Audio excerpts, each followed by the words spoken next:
व्यापार और प्रसार। मुगल काल में व्यापार का प्रसार होने लगा था। 17वीं शताब्दी के बाद भारत में व्यापार के कई कारण थे। इनमें सबसे महत्वपूर्ण शासन के अंतर्गत देश की राजनीतिक एकता तथा बड़े क्षेत्र में शांति व्यवस्था की स्थापना की। मुगलों ने सड़क और सरायों के निर्माणों पर विशेष ध्यान दिया था, जिससे क्या हुआ, यातायात में सुविधा होने लगी।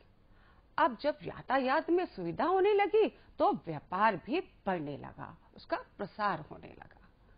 साम्राज्य में किसी भी वस्तु के आयात के लिए समान कर निर्धारित किए गए थे, यानी कि कर लिया जाता था आयात की हुई वस्तुओं का।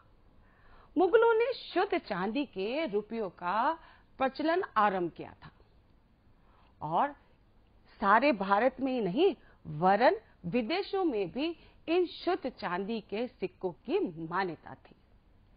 इससे भारत के व्यापार की ओर बढ़ावा मिला, यानी कि भारत का व्यापार आगे बढ़ने लगा, प्रसार होने लगा।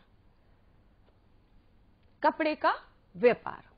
अब मुगल काल में कपड़े के व्यापार में बहुत ही बढ़ोतरी हुई थी।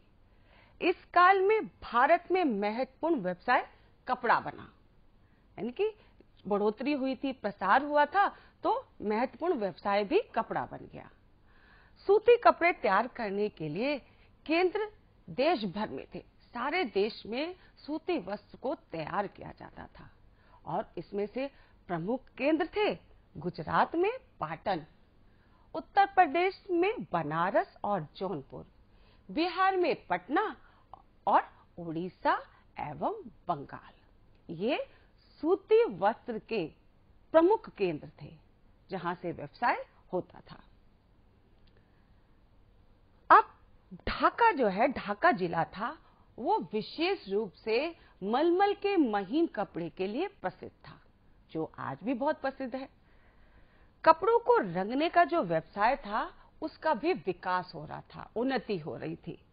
शॉल तथा गलीचे बुनने के लिए व्यवसायियों ने अकबर के संरक्षण में उन्नति की थी, विकास हुआ था। जो शॉल और गलीचे बनाते थे वो अकबर के समय में उनका बहुत ज्यादा विकास हुआ था। अंग्रेज तथा डच व्यापारियों का भारत आना। अब व्यापार बढ़ने लगा तो अंग्रेज और डच व्यापारी भी भारत आना शुरू हो गए और इससे व्यापार भी बढ़ने लगा, व्यापार का विकास होने लगा। एक और कारण जिससे भारत का व्यापार बढ़ा वह था 17वीं शताब्दी के आरंभ में अंग्रेज तथा डच व्यापारियों का भारत में आना। भारत के व्यापारियों ने भी इनका स्वागत किया और इससे क्या हुआ, क्योंकि इससे समुद्र व्यापार पर पुर्तगालियों का जो एकाधिकार, यानी कि इससे पहले पुर्तगालियों ने समुद्र व्यापार पर अधिकार किया हुआ था, तो इससे समुद्र व्यापार पर पुर्तगालियों का एकाधिकार भी समाप्त करने में सहायता मिली। किससे? अंग्रेजों और डच व्यापारियों का भारत में आने से। भारत का यूरोपीय बाजारों के साथ अब क्या होने लगा, सीधा संपर्क स्थापित होने लगा। समुद्र बंदरगाह। अब क्या था, व्यापार जो है बढ़ रहा था तो समुद्र बंदरगाह से भी व्यापार होने लगा था और इस समय के प्रमुख समुद्र बंदरगाह थे कालीकट, मछलीपट्टम, हुगली, श्रीपुरा और चटगांव। ये तो समुद्री बंदरगाह थे जिससे व्यापार किया जाता था। यहां से भारतीय माल अफ्रीका के समुद्र तट, दमिश्क और सिकंदरिया तथा यूरोप के विभिन्न देशों को ले जाया जाता था। साथ ही साथ यह माल चीन, लंका, इंडोनेशिया एवं भारतीय टापुओं को जाता था। अब इनमें कौन कौन सी वस्तुओं पर जो है व्यापार होता था, तो ये थी गुड़, चीनी, मक्खन, रुई, रुई से निर्मित वस्तुएं, अनाज, तेल, बाजरा, ज्वार, चावल, नील, सुगंधित पदार्थ, कपूर, लौंग, नारियल, चंदन की लकड़ी, अफीम, काली मिर्च, लहसुन जो थे इसके प्रमुख थे। यानी कि ये वस्तुओं की जो जिनका व्यापार होता था, ये वस्तुएं उसमें प्रमुख थी। द्वीप समूह से व्यापार। अब व्यापार जैसे जैसे बढ़ रहा था, समुद्री बंदरगाह से बढ़ रहा था, तो द्वीप समूह से भी व्यापार बढ़ने लगा। और इसमें क्या था, जो सोना जो था मुख्यतः निम्न द्वीप समूह से आता था, जैसे कि चीन, जापान, मोरक्को। और मूंगा और अन्य रत्न जो है मुख्यतः निम्न जगह से आते थे, जैसे कि फारस और अरब।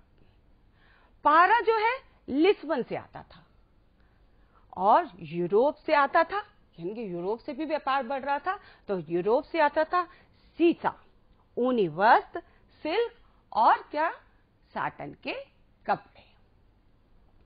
थल मार्ग से व्यापार आयात किया जाता था, तो थल मार्ग की जो जगह थी वो थी मध्य एशिया, तिब्बत, अफगानिस्तान। मेवे तथा फल, हींग, कस्तूरी, सोना, तांबा, शीशा, शहद, सुहागा, मोम, पक्षी एवं घोड़े, ये सब चीजें आयात की जाती थी। देश का आंतरिक व्यापार। अब उस समय देश के आंतरिक व्यापार में भी उन्नति हो रही थी, विकास हो रहा था। देश का आंतरिक व्यापार उन्नत होता ही जा रहा था, यानी कि उन्नत हो रहा था। देश का आंतरिक व्यापार भी उन्नत था। प्रत्येक गांव में छोटा बाजार होता था। कस्बे के बड़े बाजार समय समय पर लगते थे, यानी कि जो कस्बे थे उसमें बाजार लगते थे, लेकिन वो समय समय पे लगते थे। फेरी लगाने वाले भी अच्छा व्यापार करते थे। जो फेरी लगाते थे उनका भी व्यापार बहुत उन्नति करता था। बंजारे दूरस्थ प्रदेशों तथा सेनाओं की आपूर्ति का काम करते थे। बंजारे दूर की जगहों पर जाते थे और जो सेना होती थी उनके लिए सामान की व्यवस्था करते थे। कई बार हमें बड़े काफिलों का उल्लेख मिलता है, यानी कि हम अगर जानते हैं, इतिहासकार कहते हैं कि कई बड़े काफिले भी थे जिनका उल्लेख होता था, यानी कि वो व्यापार करते थे, जिससे माल 40,000 बैलों के ऊपर लदा रहता था। तो यानी कि कहने का मतलब ये है कि देश का आंतरिक व्यापार भी बहुत विकसित था, यानी कि उन्नति हो रही थी।